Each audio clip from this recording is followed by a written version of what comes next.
Kita bertemu kembali di malam Rabu untuk mengkaji kitab Ad-Durrul Bahiyah fil Masailil Fiqhiyah karya Imam Muhammad bin Ali Asy-Syaukani Al-Yamani rahimahullahu ta'ala. Ya, pada pertemuan sebelumnya kita masuk pembahasan babul walimah, bab tentang walimah. Dan walimah di sini maksudnya walimatul urs, yaitu walimah pernikahan, ya. Ya, kata Imam Asy-Syaukani hiya masyru'ah. Walimah ini disyariatkan. Kalau disebutkan disyariatkan berarti hukumnya wajib, sunnah, mubah atau dua, ya, berkisar pada dua, wajib sama sunnah muakkadah. Ya, ada dua pendapat. Jumhur ulama, mayoritas ulama berpendapat mengadakan walimah nikah hukumnya sunnah muakkadah. Namun sebagaimana sudah kita bahas pada pertemuan sebelumnya, pendapat yang lebih kuat bahwasanya mengadakan walimah nikah hukumnya wajib, ya. Karena apa? Pertama, perintah Nabi kepada para sahabatnya yang nikah untuk mengadakan walimah.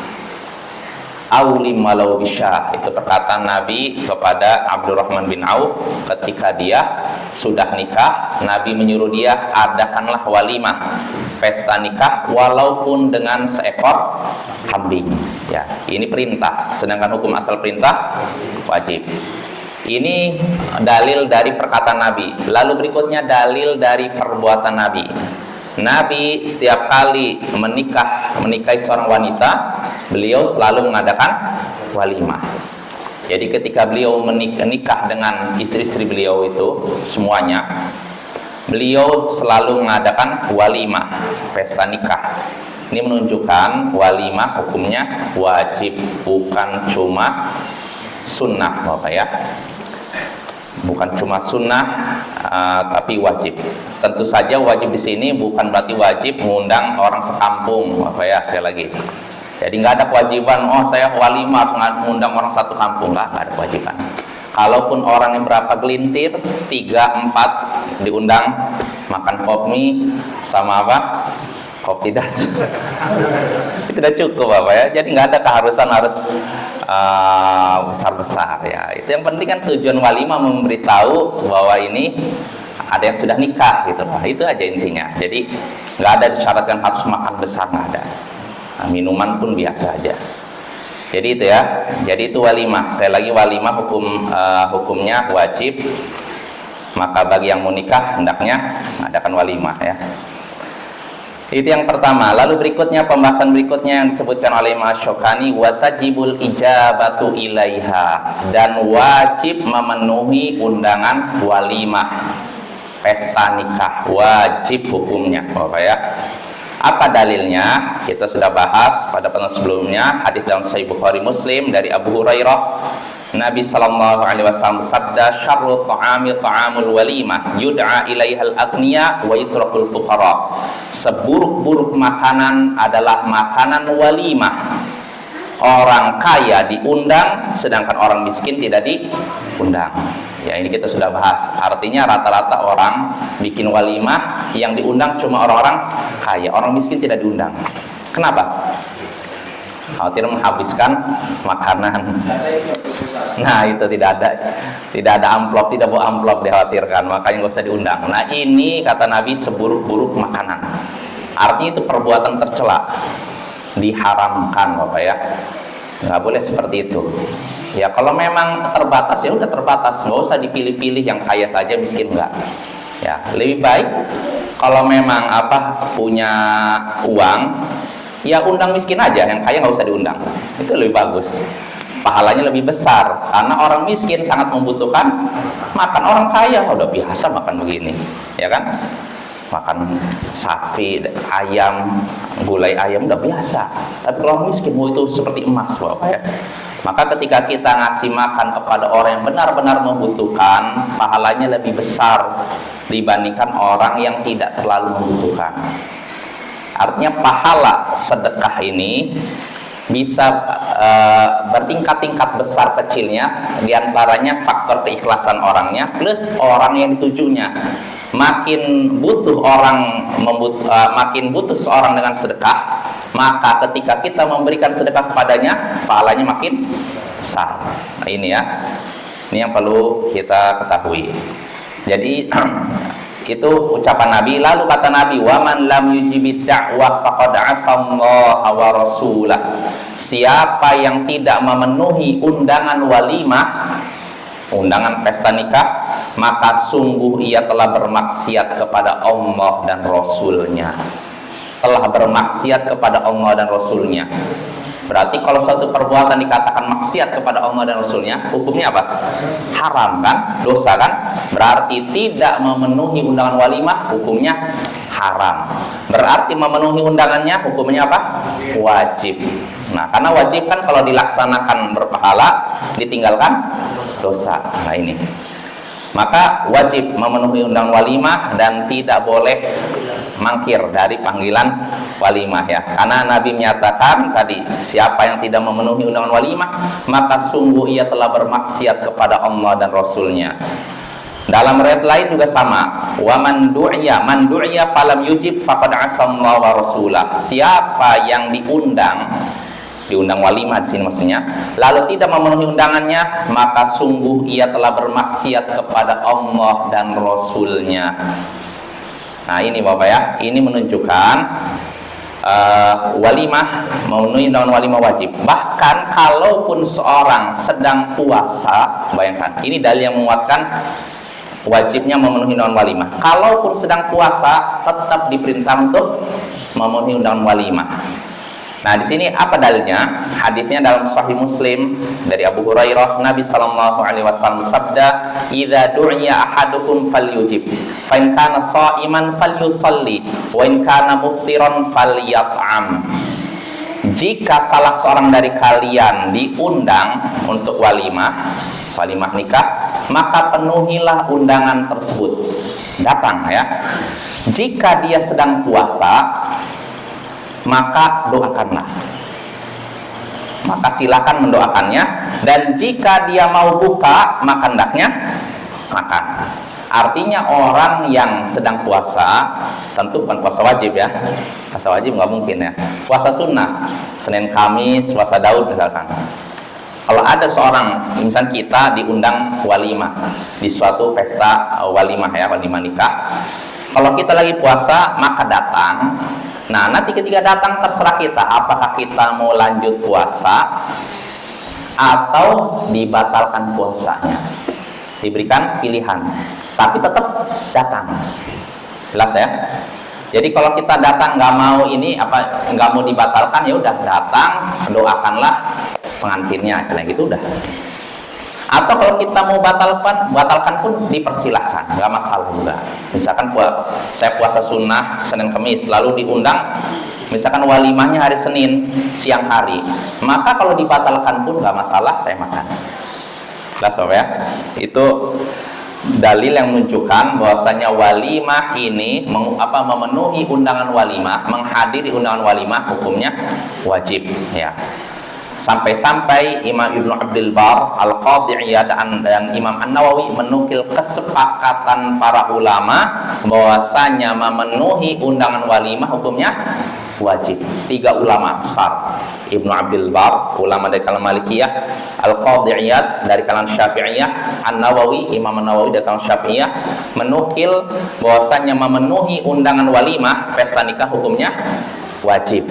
Nah, walaupun kata Al-Hafidz Ibnu Hajar fihi nadhar, penukilan ijma, kesepakatan para ulama yang mereka nukil ini dikritik karena memang ulama beda pendapat. Ada yang menyatakan wajib, bahkan ada yang menyatakan sunnah ya. Tapi mayoritas ulama berpendapat wajib. Bahkan di sini kata Imam Asy-Syaukani, sebab mayoritas Syafi'iyah dan Al-Hanabilah berpendapat itu fardu ain, dan itu juga yang dinyatakan oleh Imam Malik. Fardu ain artinya tidak bisa digantikan. Ya, ini Bapak ya. apa? Perorangan. Iya, nggak bisa diganti, nggak bisa diwakilkan. Ya ini menurut pendapat sebagian Syafi'iyah dan Al-Hanabilah.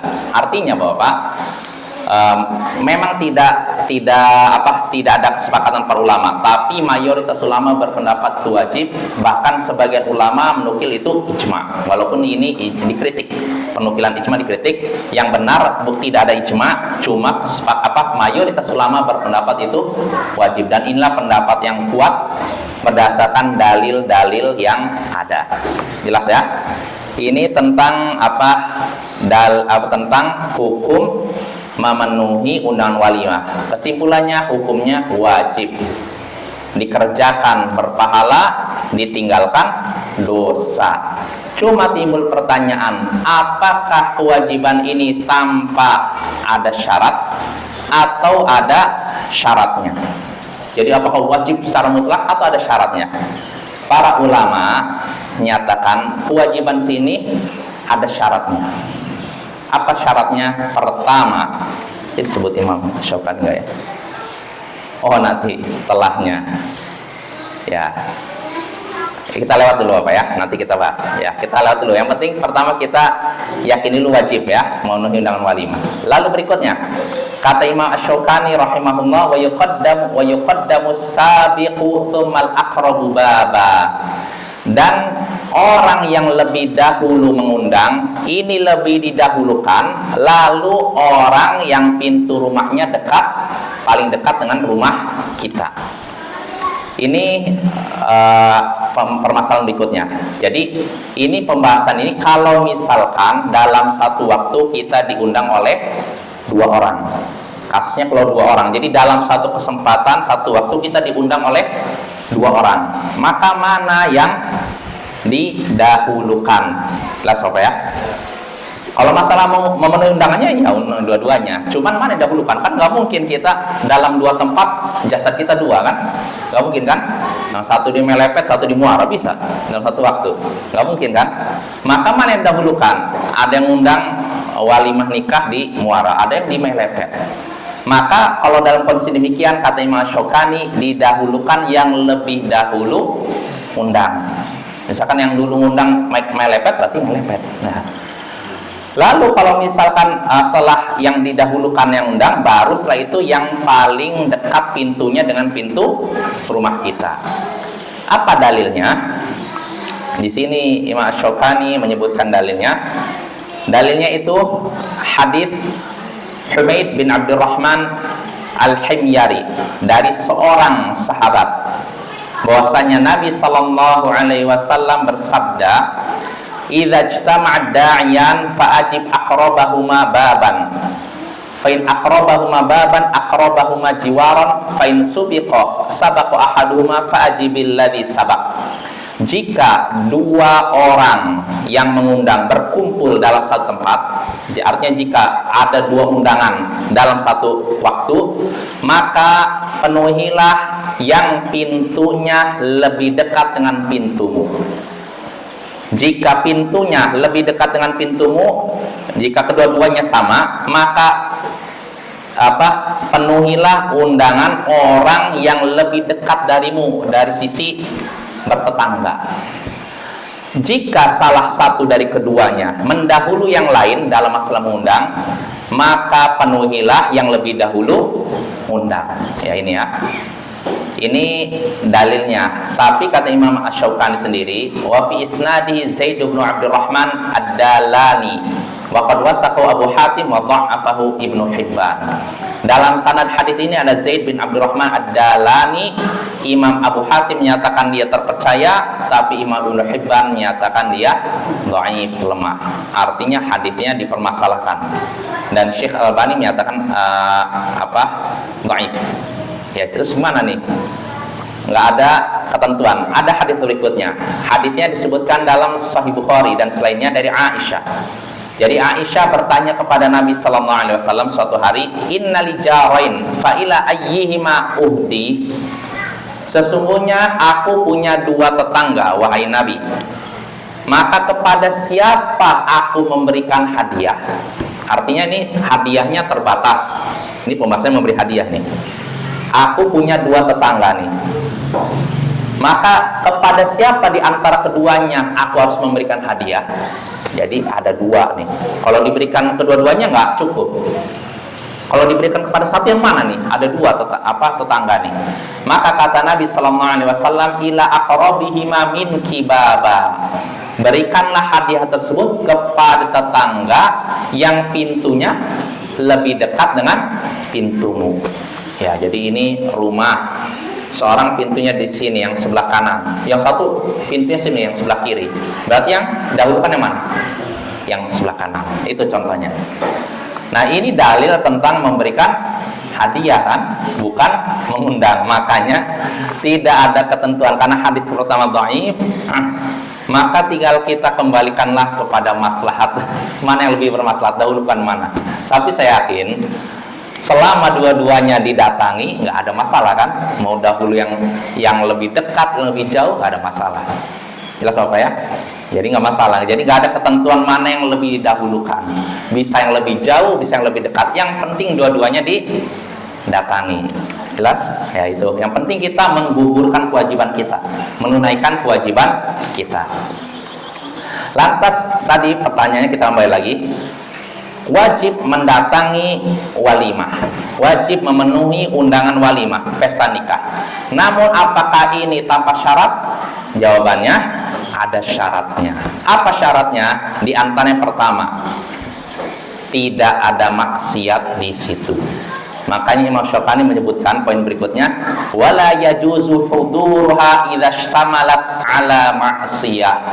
Tidak boleh menghadiri walimah kalau di situ mengandung maksiat. Artinya kalau ada maksiat tidak wajib lagi hadir kita. Gugur dosa kita. Artinya kalau kita tidak hadir di situ nggak dosa kita. Karena di situ ada maksiat. Jelas apa ya? Sudah tidak wajib lagi. Apa dalilnya? Nah ini kita bahas dalilnya nih, supaya kita lebih jelas lagi. Kata Imam Asy-Syaukani, wa amma qaulu la yajuzu hudurul walimah idza ishtamalat ala ma'siyah fali hadithi Ali 'inda Ibnu Majah wa bisnadi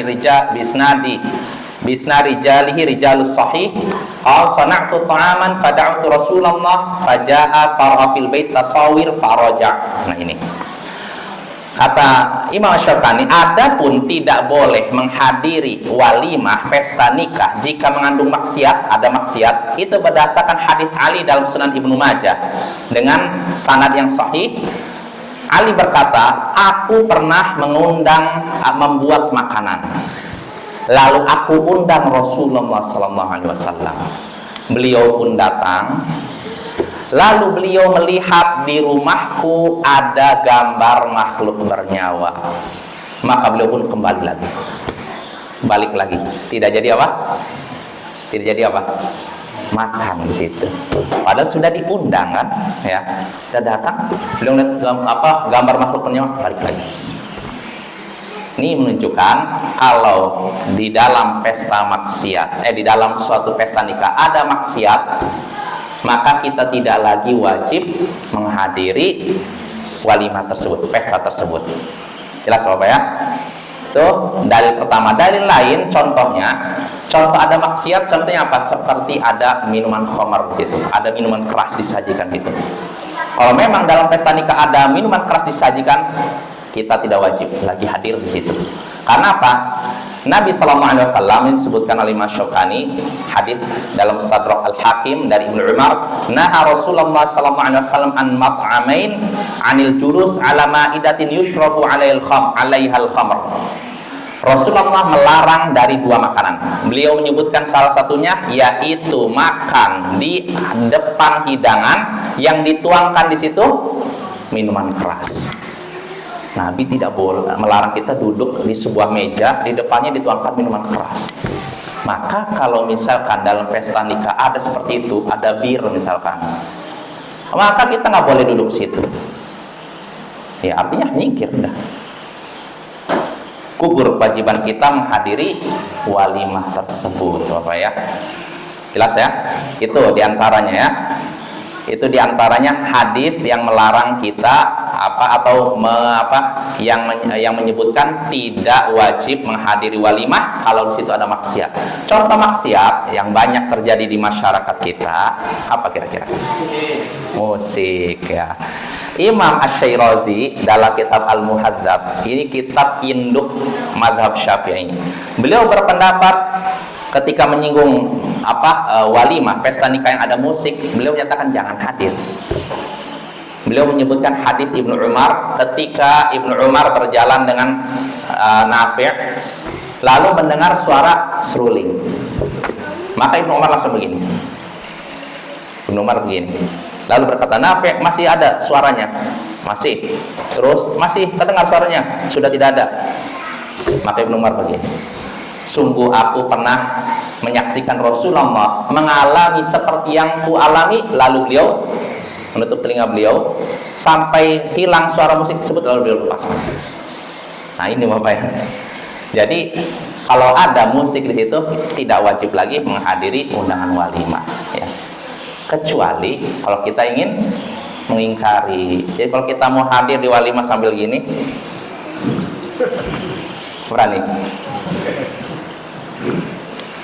Nah itu nggak apa-apa, ingkarul mungkar itu.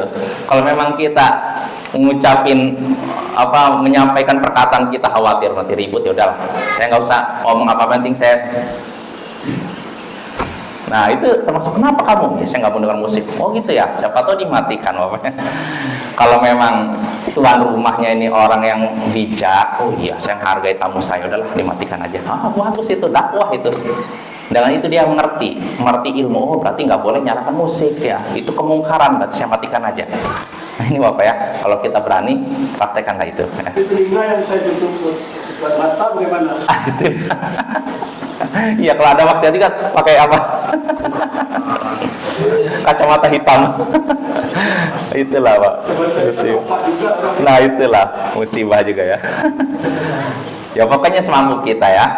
Yang asalnya kalau ada maksiat situ, gugur kewajiban kita, entah musik kah, atau misalkan tadi gambar makhluk bernyawa, atau mungkin minuman khamar atau apapun. Misalkan hidangannya dari yang haram, kita tahu yang haram, maka nggak boleh kita hadir.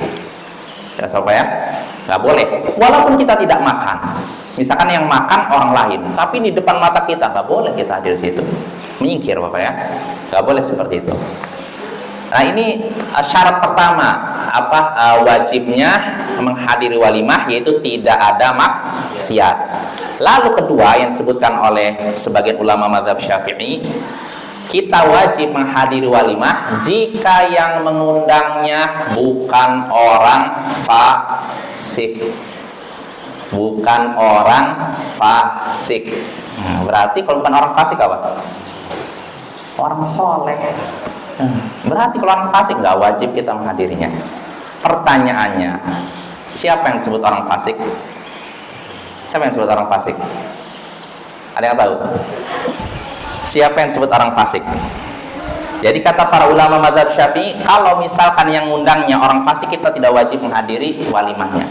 Pertanyaan, siapa orang fasik? Orang yang melakukan dosa besar. Apa itu dosa besar? Banyak Bapak. Minum minuman keras kah? Atau mungkin koruptor? Kalau kita tahu ini yang undang ini koruptor nih, jangan kita hadir tempatnya ya. Atau mungkin seperti zaman sekarang orang yang suka gibah. Kalau memang orang terkenal suka gibah, jangan hadir di tempatnya. Ya ini Bapak ya, ini selama tidak timbul mudarat. Nggak menimbul mudarat, fitnah lah. Tapi kalau timbul mudarat ya hadir selama tidak ada maksiat juga. Kalau ada maksiat jangan hadir. Jelas ya? Jadi ini yang dijelaskan para ulama Syafi'iyah. Jadi kalau memang yang mengundang ini bukan orang fasik, silahkan hadir. Tapi kalau yang mengundang adalah orang fasik atau orang yang ingin menampakkan kemewahan. Karena ada sebagian orang bikin pesta besar-besaran, menampakkan nih saya ini orang berduit lah. Maka kalau pestanya begini nggak wajib hadir. Karena pesta seperti ini hanya untuk menonjolkan kemewahan dunia. Dan seorang muslim nggak boleh seperti itu. Sederhana saja pesta itu. Yang penting yang hadir bisa makan, selesai. Nggak perlu pakai desain apa yang seakan-akan ia menampakkan ini orang berduit. Lah apa ya? Kenapa? Ya pokoknya yang menampakkan inilah kemewahan duniawi, nggak perlu hadirnya, nggak wajib hadir Bapak ya. Itu yang kedua, itu syarat wajibnya menghadiri walimah. Pertama, tidak ada maksiat di dalamnya. Kedua, yang mengundang bukan orang fasik. Lalu ketiga, yang diundang tidak punya uzur. Tidak punya uzur yang menyebabkan sholat berjamaah gugur. Tidak punya uzur yang menyebabkan sholat berjamaah gugur. Apa uzur yang menyebabkan sholat berjamaah gugur? Apa uzur yang menyebabkan kita tidak harus sholat berjamaah? Hujan. Jadi kalau misalkan hujan, sebagaimana sholat berjamaah gugur kewajibannya karena turun hujan, apalagi walimah, apa ya? Atau dingin yang menusuk. Kenapa? Sakit, nah jadi antaranya sakit, hujan, atau dingin yang menusuk. Artinya dinginnya benar-benar dingin sehingga kita mau keluar khawatir sakit. Nah, kalau sholat berjamaah lalu udara seperti itu, kita tidak wajib sholat berjamaah. Maka begitu pula apa? Walimah. Jadi walimah juga kalau kondisinya seperti itu gugur kewajibannya.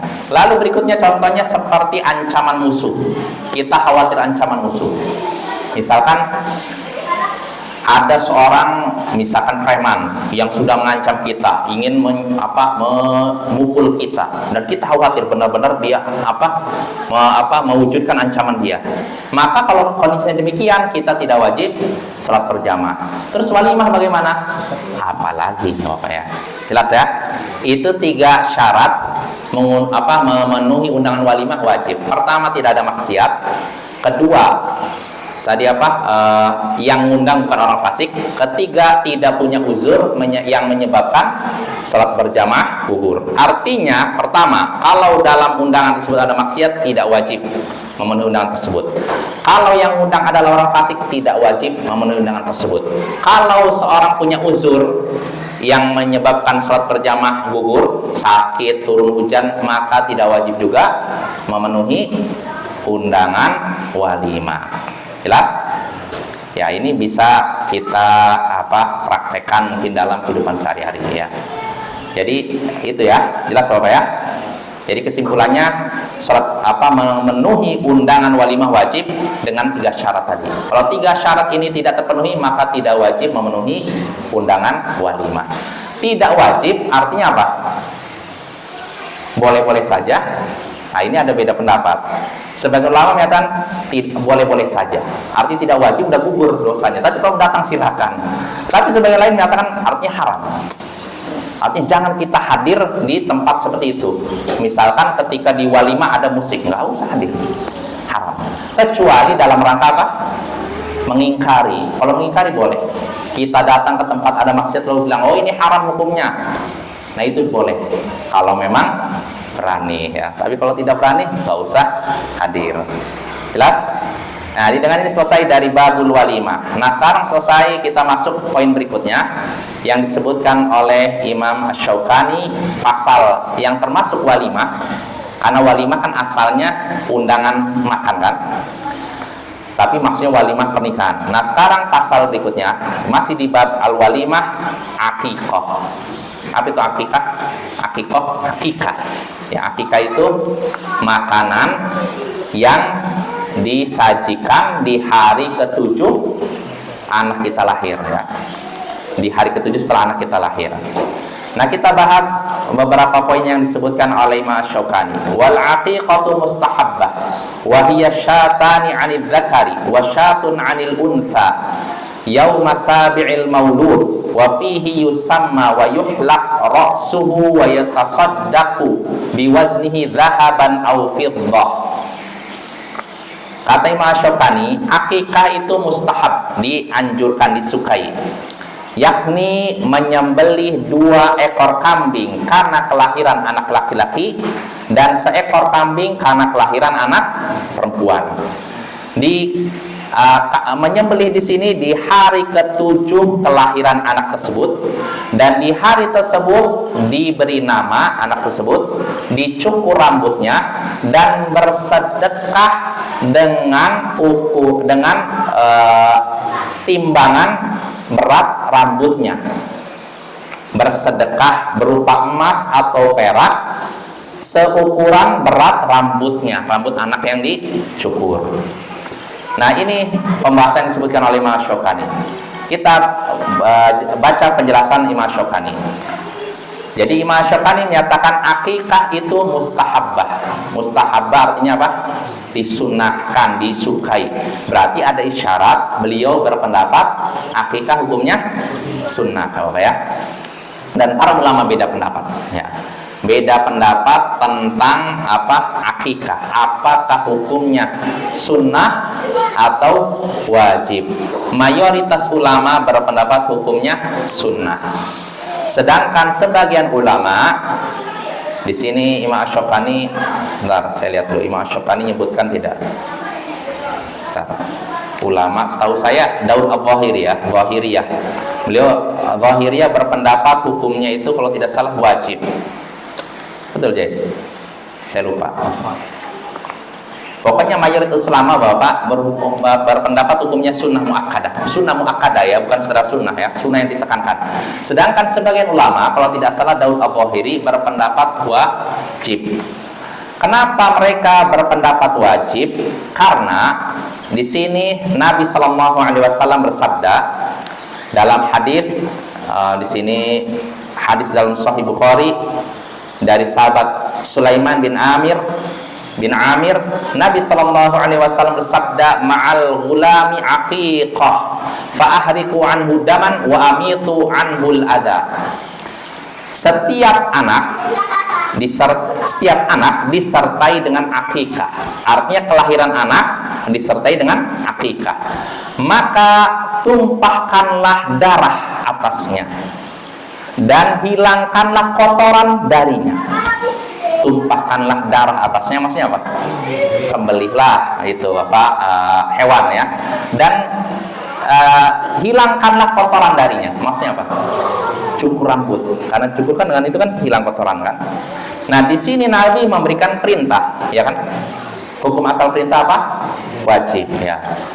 Ini pertama. Lalu yang kedua, dalil kedua yang berpendapat wajib, hadis dalam Musnad Ahmad, Sunan An-Nasai, Tirmidzi, Ibnu Majah dari Abdul Haq, dari hadis Hasan bin Samurah. Di sini Nabi Shallallahu Alaihi Wasallam bersabda, kullu ghulamin rahinatun bi'aqiqati tudbahu anhu yawma sabi'i wa yusamma fihi wa yuhlaq ra'su. Setiap anak tergadaikan karena akikahnya yang disembelih di hari ke-7 kelahirannya, diberikan nama pada hari tersebut dan dicukur rambutnya. Di sini sebutkan setiap anak tergadaikan. Namanya gadai harus ditunaikan. Tidak ditunai nggak lunas, artinya tetap digadaikan. Nah, ini dalil ulama yang menyatakan apa? Hukumnya wajib, ya. Lantas apa dalil ulama yang berpendapat sunnah muakkadah? Dan ini pendapat jumhur ulama, mayoritas ulama. Dalilnya sama.